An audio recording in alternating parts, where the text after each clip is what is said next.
नमस्कार। प्रस्तुत है आज का चिंतन। कोई व्यक्ति अपनी गुप्त शक्ति के परिणाम को उस समय तक नहीं जान सकता जब तक कि किसी कठिन प्रसंग के समय या भारी आपत्ति में उसकी परीक्षा न हो जाए। मनुष्य बहुधा अधेड़ हो जाने पर भी अपनी संपूर्ण शक्ति को नहीं जान पाते।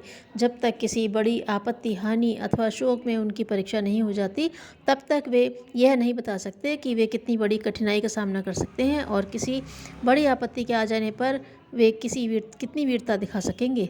यदि तुम अपने ऊपर जिम्मेदारी लेना ही नहीं चाहते और यदि तुम आराम की ज़िंदगी पसंद करते हो और स्वतंत्र व्यापार की कठिनाइयों और झंझटों को किसी दूसरे के ही ऊपर डालना चाहते हो, तो तुम भले ही गुलामी करते रहो। परंतु यदि तुम अपनी शक्ति से यथासंभव अधिक काम लेना चाहते हो और तुम्हारा उद्देश्य अपनी योग्यता की अधिक से अधिक वृद्धि करना है, तो तुम उस समय तक अपने उद्देश्य की अच्छी तरह पूर्ति नहीं कर सकते जब तक कि तुम केवल किसी दूसरे के बताए हुए मार्ग पर चलते रहोगे और सब काम उसी के विचारों के अनुसार करते रहोगे। अपने ऊपर भरोसा करने से डरो मत। प्रत्येक मनुष्य में नए कामों को करने की कुछ ना कुछ योग्यता होती है और आत्मविश्वास से इसी योग्यता का विकास होता है। मनुष्य माया का पुतला है। दुनिया में कई दुनिया है और आदमी में कई आदमी। वास्तव में मनुष्य की चेतना में परत पर परत है। मनुष्य को चाहिए कि अपनी चेतना की आंतरिक परतों की सफाई करे, आत्मविश्वास उत्पन्न करे। ऊपरी परत को संकेत देने से कोई विशेष लाभ नहीं होगा। वास्तव में मनुष्य की उन्नति की आधारशिला यह आंतरिक परत ही है। मनुष्य की बाहरी कठिनाइयाँ एक छाया मात्र है। बाह्य कठिनाइयाँ आंतरिक कठिनाइयों का आरोपण मात्र है। जो व्यक्ति इस अंदरूनी परत में शक्ति उत्पन्न कर लेता है, वह अपार शक्ति का अनुभव करता है। उसे संकटों को पार करने के लिए यहीं से शक्ति प्राप्त होती है। इस आंतरिक परत में ही आप आत्मविश्वास उत्पन्न करें। ऊपरी विश्वास और संकेत से कोई लाभ नहीं है। जो बात आप मन में अंदर महसूस करते हैं, वही आप वास्तव में हैं। आपका शरीर, आपके वस्त्र डील डॉल नहीं। आंतरिक परत में जमे हुए आपके विश्वास, आपकी भावनाएं, विचार, संकेत ही जीवन निर्माण करते हैं। दूसरों को अपनी अवनति या पीछे पड़े रहने का दोषी मत बताइए। उन पर अपनी असफलताएं या दुर्बलताएं मत थोपिए। दूसरों के अधिकारों को दबाने से उनको व्यर्थ ही हानि पहुंच जाएगी और स्वयं आपको कुछ व्यक्तिगत लाभ न होगा। संभव है हानि पहुंचाने वालों में आपके कोई हितैषी मित्र सुहृदय और आपके अनुचित व्यवहार से क्रुद्ध होकर उल्टे आपको ही हानि पहुंचाएं। व्यक्तिगत उन्नति की आधारशिला मनुष्य की शारीरिक, मानसिक और चारित्रिक विशेषताएं ही हैं। दूसरों को दबाना, चुगली करना या कुचलना तो आपकी ईर्ष्या, क्रोध एवं उत्तेजना की प्रतिक्रियाएं हैं। जो व्यक्ति इस तुच्छ दमन के कार्य में लगा रहता है, उल्टे उसकी एकत्रित शक्तियों का क्षय हो जाता है। अंदर ही अंदर ईर्ष्या की अग्नि सुलगती रहकर समस्त मौलिकता, साहस एवं नवोत्साह को मार डालती है। अपनी अच्छी बुरी अवस्था के जिम्मेदार हम स्वयं ही हैं। दूसरों पर व्यर्थ कलंक कालिमा पोतने की भूल कदापि न करें। स्वयं अपनी उन्नति करें। दूसरों को अपने मार्ग का कंटक कदापि न समझें। जो गलतियाँ, प्रतिकूलताएं, खराबियाँ, हानि दूर नहीं की जा सकती, जो तीर हाथ से निकल चुका है, जिसके बारे में आप बेबस हैं, उस पर बैठे बैठे चिंता करना, पछताना, आत्मग्लानि का शिकार रहना भूल है। इस चिंता की आदत को त्याग देना ही श्रेष्ठ है।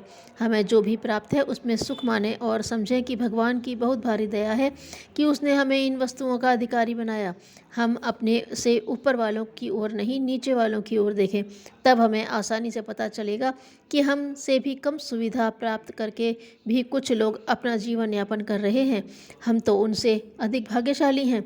परमेश्वर से यदि मांगना ही है तो यह वरदान मांगें कि हे भगवान, हमें वह शक्ति दो कि हम सुख दुख दोनों में धैर्यपूर्वक झेल सकें और जो कुछ हमें प्राप्त है उसमें संतोष मानकर आगे बढ़ते चलें। इस प्रकार शक्ति की याचना से हम आंतरिक शांति प्राप्त करेंगे और उद्विग्नता से अपनी रक्षा कर सकेंगे। यदि हम सभी प्रकार की योग्यता प्राप्त कर चुके और अपने को बहुत शक्तिशाली, पटु और योग्यता संपन्न समझने का अहंकार आ गया, तो पुनः एक एक करके हमारे अंदर दुर्गुणों का प्रवेश होगा, हमारी शक्ति का क्षय होगा और तब हम अशांत होने लगेंगे।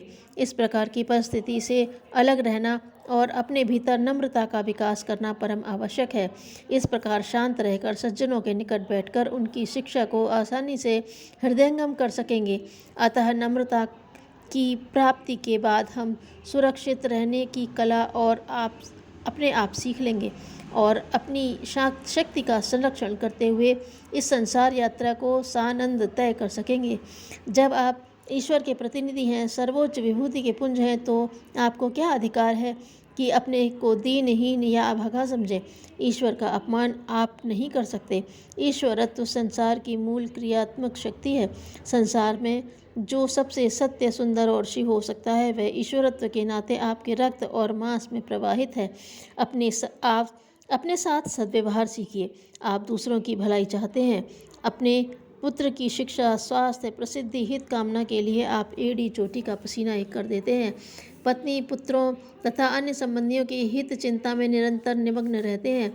दूसरों के हित चिंतन में रहना अच्छा है, किंतु उससे उत्कृष्ट मार्ग तो वह है जिसके द्वारा आप स्वयं अपने विषय में हित चिंतन करते हैं। दूसरों के साथ बुराई करने को आप पाप कहते हैं। इस दुर्व्यवहार को आप घृणा की दृष्टि से देखते हैं। ठीक है, किंतु जब आप स्वयं अपने ही विषय में निंद्य विचार रखते हैं, मेरे विचार में तो यह और भी जघन्य पाप है। दूसरों के किए हुए पाप को संसार दिखता है, पर आपको स्वयं अपने साथ किया हुआ पाप नजर नहीं आता। अंतर्दृष्टि से अंतरात्मा उसे देखता है। वह कभी कभी आपको धिक्कारता भी है, पर उसके निर्देशनों पर ध्यान न देने से वह क्षीण हो जाता है। जैसे हम हैं वैसा ही हमारा संसार होगा। यदि हम सुखी हैं तो हमारा सारा संसार सुखी होता है, और यदि आप दुखी हैं तो सारा संसार दुखमय प्रतीत होता है।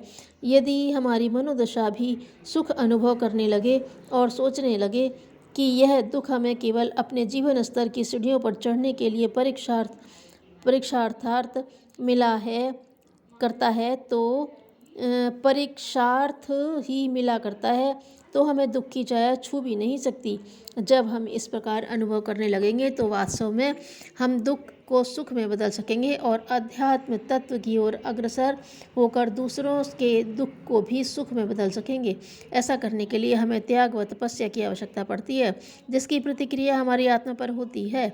यदि हमारी आत्मा इन सब को सहन कर लेती है तो वास्तव में हमें एक आध्यात्मिक शक्ति का विकास होता है, जिसका निर्माण हम अपने विचारों द्वारा ही करते हैं।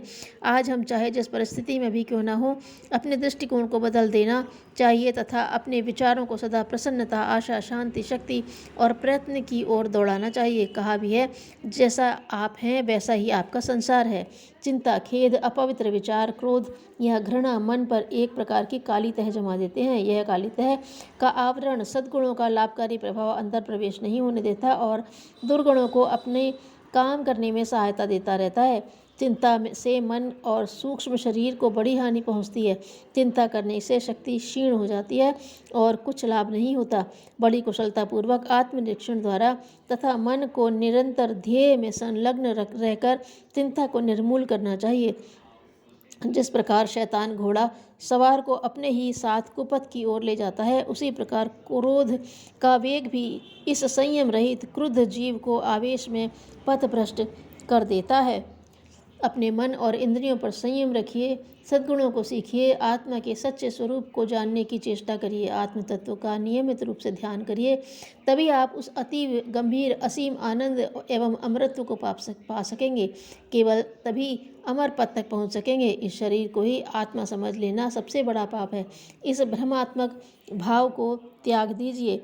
इसे कभी मत भूलिए कि मानव जीवन का मुख्य उद्देश्य और अंतिम लक्ष्य आत्म साक्षात्कार करना ही है। झूठे बाह्य आडंबरों और माया मोह के मिथ्या प्रपंचों में मत फंसिए। कल्पना के मिथ्या स्वप्नों से जागिए। थोथे सारहीन प्रलोभनों के जाल में न फंसकर ठोस और जीती जागती असलियत को ही पकड़िए। अपनी आत्मा से प्रेम करिए, क्योंकि आत्मा ही परमात्मा या ब्रह्म है। यही सजीव मूर्तिमान सत्य है। आत्मा ही शाश्वत है। अतः आत्मा में ही स्थित होइए और आप ही ब्रह्म हैं, इसे पहचानिए। यही वास्तविक जीवन है। धन्यवाद।